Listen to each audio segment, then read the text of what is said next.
It all began on a bitterly cold night, with snow swirling in the air seemingly out of nowhere. My cell phone pierced the quiet, and as I answered it, I was met with the wrathful voice of my mother-in-law on the other end. "It's because of you that my daughter's in this state," she spat, her anger palpable even through the phone. Face is unrecognizable. It's atrocious. You need to take responsibility. Why did you abandon my daughter? You're despicable. Amy, a 33-year-old woman, lived with my husband Zach, his parents, and an older sister. That single phone call from my mother-in-law that night turned my life upside down. Give me back my lively girl. Why did you do something so horrible? I swear I'll make you pay for this. I'll never forgive you. My mother-in-law's words poured like venom, making no sense out of shock. Mother-in-law, please calm down, I pleaded, attempting to console her despite my confusion. But her tirade continued unabated. You have no right to be calm at a time like this. It's all your fault, and yet you have the audacity to say such things. Why didn't you help her? Why did you abandon her? Her accusations echoed loudly, drowning out any attempt at rational conversation. Even as I urged her to speak slowly, it was as if my words fell on deaf ears. The vitriol persisted, fueled by her grief and anger. Eventually, my father-in-law took over the phone, his tone slightly calmer. Amy, I hope you understand what you've done. Do you understand the state our daughter is in now? Fortunately, her life is not in danger, but she has severe injuries. Why did you let her suffer like this? Feeling utterly bewildered, I confess, Father, I'm sorry. I really don't understand what you two are talking about. What on earth happened? His response left me dumbfounded.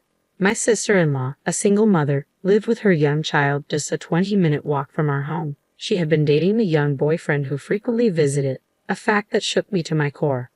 I had learned from Zach that he had a quick temper and had often resorted to violence against my sister-in-law. Apparently, his mood was particularly sour last night, and my sister-in-law endured more brutality than usual. Feeling their lives were in danger, she fled the house in a panic, clutching her child tightly as they disappeared into the falling snow. With nowhere else to turn, she thought of her brother, who lived nearby, and ran desperately toward our house, seeking refuge. She rang the doorbell, and I, being home at the time, answered. She stood there, her face bruised, gasping for breath, holding her child, the only clothing she had. Anyone could see at a glance that something was terribly wrong, but Zach showed no concern for his own sister. Instead, he appeared irritated and said, "If I let people in without permission, Amy will get mad." "Sorry, but can you go home? She's scary when she's angry. You understand, right? Please leave." With that, he turned her away. My sister-in-law couldn't believe her brother's callousness, but she was in immediate danger and needed to find somewhere to hide. In tears, she begged him to at least lend her money for a hotel. But Zach's response was even more shocking. "There's no way I have that kind of money. There's money in the house, but there's no way Amy would let me use it without permission. If I did something like that, she'd divorce me. Sorry, but could you try somewhere else?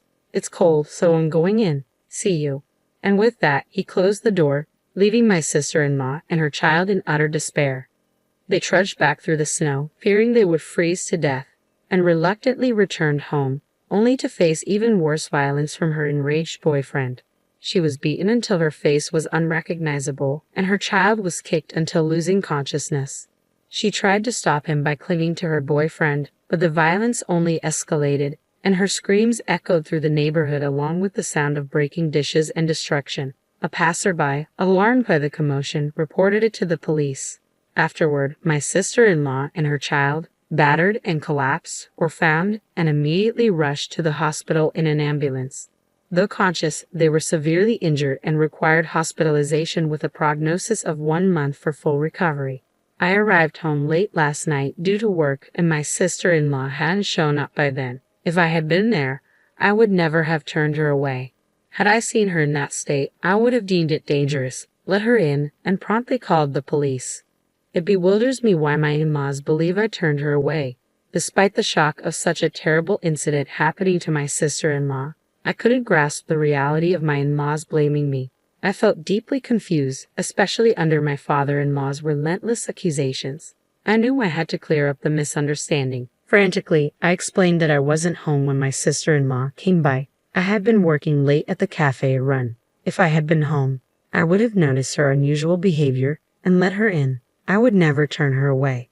Please give me some time to figure out what happened. Although he wasn't convinced, he seemed to cool down and hung up the phone. That day, I was working late at my cafe, developing a new menu. I had informed Zach about the expected time I'd be home, but I ended up working longer.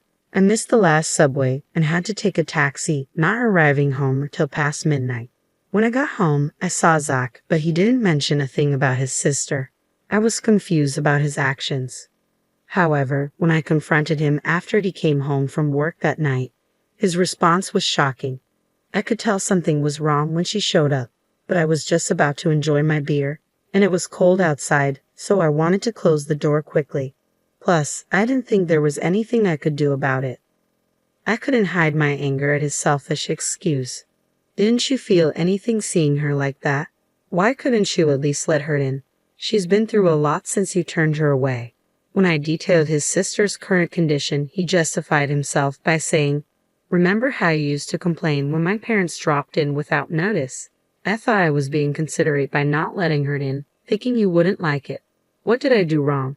It turned out he had assumed that I would be bothered if his sister showed up unannounced and turned her away. I asked him another question. "Why did you lend her any money? You could have done that much, couldn't you?" He responded, "I was taken aback when she asked for money. I was short on cash right before payday, having recently lost money playing slots, and I hardly had $10 in my wallet. If I gave her household money, I knew you would get mad, so I refused." I don't see anything wrong with what I said. I defended myself. I was speechless, completely shocked. I had always thought he was a bit self-centered, but he also had many good qualities. I had been giving him the benefit of the doubt, but I realized it was a terrible mistake. He was incapable of making sound decisions because he always put himself first. He had no compassion for others, not even a bit of kindness, and he was foolish enough to prioritize his drinking over his own sister's distress. But it was too late to realize this now. He didn't seem to feel guilty or responsible at all about his sister being rushed to the hospital. From my perspective, she would have ended up like this anyway, no matter where she ran off to. On the bright side, she's safe in the hospital now. We're both safe, all thanks to me, right? He was talking about it as if it was someone else's business. His heartless remarks were making me feel like I was losing my sanity, so I decided not to talk to him any longer, holding back my anger.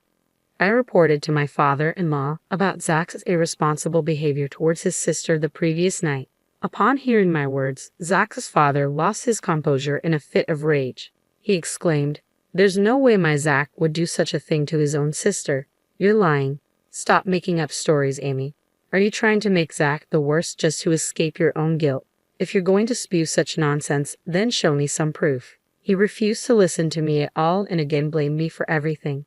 I endured his accusations while desperately trying to figure out how to prove my innocence. If things remained this way, I would be branded a monster, while Zach, the real culprit who drove his sister away, would live on without any sense of guilt or retribution. This was a situation I could not tolerate. After much thought, I remembered that my sister-in-law had arrived at our home around 9 p.m. that night. I found something that could prove my innocence. My shop was equipped with a security camera. The footage clearly showed me working alone until around 11 p.m. that night. Armed with this footage and another piece of evidence, a taxi receipt that showed the time I got home, I went to my in-laws and proved that I wasn't at home when your daughter came home. Do you believe me now? It was probably something they didn't want to believe, but faced with clear evidence, they had no choice but to accept it. Zach's father, his hand trembling, muttered, though Amy wasn't home then. Despite their shock, Zach's parents hardly called him in to uncover the truth about that night. The moment he arrived, they fiercely demanded, "Why did you drive your sister away, just as you had done with me?" Zach tried to deflect all blame onto me, claiming that he thought I would dislike having his sister in our home. Hearing this, his father said, "We already know that Amy wasn't home after that time, but your sister says she saw a woman in the house. How do you explain that?" Zach, I was speechless. If there was another woman in our home at 9 p.m., there was only one possible explanation. "Wait, Zach, what is going on? Who is this woman?" I asked him, my voice shaking. Zach's face turned pale as he squirmed under the questioning from both his parents and me until he finally confessed everything. When I told him I would be late because I was working on a new menu, he saw it as an opportunity to bring his mistress home. He knew I often came home after midnight when I was immersed in my work, so he felt safe in inviting her over. When his sister suddenly showed up asking to be let in, he panicked and drove her away for fear of his affair being discovered. You fool. Not only did you betray Amy, but you also left your only sister out in the snow. What were you thinking? Why didn't you lend her any money? Explain yourself. His father's anger was overwhelming, and Zach confessed the real reason he hadn't given her any money. He actually had plenty of spending money left, but he didn't want to lend it because then he wouldn't be able to buy the bag and shoes he wanted to give his mistress. He didn't want to upset his mistress for the sake of his sister, so he wanted to get rid of her quickly, which led to shutting the door on her. Zach admitted. I was furious, but Zach's parents were even more so. Before being a brother or a husband, you lack basic human decency. It's our responsibility as parents that you grew up to be this kind of person, but we cannot tolerate this and maintain our relationship. From today, we are cutting ties with you. Don't ever show your face to us again. Zach's father disowned him. In a similar vein, I added, I'm divorcing you. You cheated on me and put your sister's life at risk by leaving her out in the snow. I can't live with someone like you anymore. Zach was shocked at being disowned and confronted with a divorce all at once. He started begging for forgiveness, crying, I'm sorry, I'm sorry. I won't do it again. Please forgive me. He clung to his father's leg, but his father simply shook him off. What you did is the absolute worst thing in our eyes. His parents and I never forgave Zach. Apparently, he had been having an affair with the other woman for a year now. The mistress was a co-worker at his company whom he'd been secretly bringing to our house when I wasn't around. It was infuriating to learn I've been betrayed behind my back for so long. Zach even tried to blame his treatment of my sister-in-law on me, which only added to my anger. So I had no second thought about divorcing him. I made Zach sign the divorce papers and immediately submitted them. Right after, I headed to a law firm, hired a lawyer, and filed for substantial damages from both Zach and his mistress. I also called Zach's boss, who had been our matchmaker at our wedding, and reported through my tears that we were getting a divorce. I told him everything about Zach's affair and his mistress. Zach's boss, a man who despised anything against human decency, had repeatedly told Zach at our wedding to never betray his wife. As expected, he was furious when he learned about the infidelity. Word reached upper management, and on his boss's advice, Zach was transferred to a branch office in the countryside. His mistress was moved to a different department where she was made to sort documents all day. However, my sister-in-law's revenge against the two was even more ruthless. Still suffering from the after-effects of her injuries, she deeply resented Zach's actions that day. To vent her hatred, she did something even more extreme than what I did. By coincidence, she was working at one of Zach's company's clients and knew some of Zach's colleagues. Using her connections, she revealed and spread within the company the cruelty she and her child had suffered that day. The company's employees, who had thought the divorce was due only to the affair, were shocked to learn the truth. Zach's abandonment of his own sister to cover up his affair was a huge shock to everyone in the company. The rumor quickly spread throughout the company, and Zach was universally suspected of being a terrible human being. Once he was ostracized by everyone, his work was impacted, and after a while, he was demoted. He couldn't stand being avoided by everyone and found it hard to continue working at his new posts, so he ended up quitting. To pay me the high alimony, he drained his savings and is still paying me by working live and part-time jobs. Almost all his salary goes towards the payment, and I've heard he can't even afford a coat for winter and shivers in thin t-shirts. As for the mistress, she stubbornly clung to her job amidst the judgmental glances of her co-workers, despite my demand for damages after consulting my lawyer. I decided to ask her parents for the payment. When her parents learned about it, they were shocked and immediately made their daughter pay the full amount. After confirming the facts, I kept receiving calls from her, which I never answered, but she left numerous abusive messages in my voicemail, saying, "Why did you tell my parents? I had to go into debt to make the payment. My life is ruined because of you." As I found it unbearable, I sent these messages to her parents. I received an apology letter later promising they would never let their daughter trouble me again, and the harassing phone calls stopped.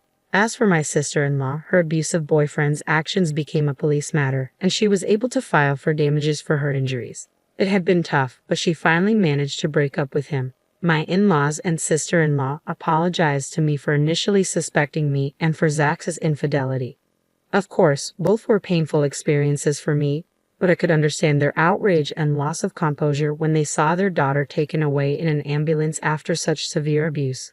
After all, Zach's affair wasn't their fault. I didn't hold a grudge against them. On the contrary, I wanted them to properly heal the emotional wounds of my sister-in-law and her child who had such a terrible experience. If I were in their shoes, I'm sure my parents would have reacted the same way. Furthermore, my in-laws and sister-in-law are fundamentally decent people. Now that I've divorced Zach, I'll probably never see them again as they are now strangers to me. But I sincerely wish them well and hope they take care of themselves.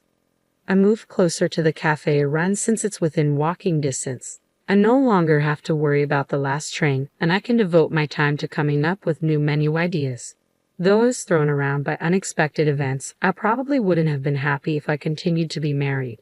There are things one must never do as a human being. I firmly intend to always keep that in mind and live a life I can be proud of. That's what I strongly believe.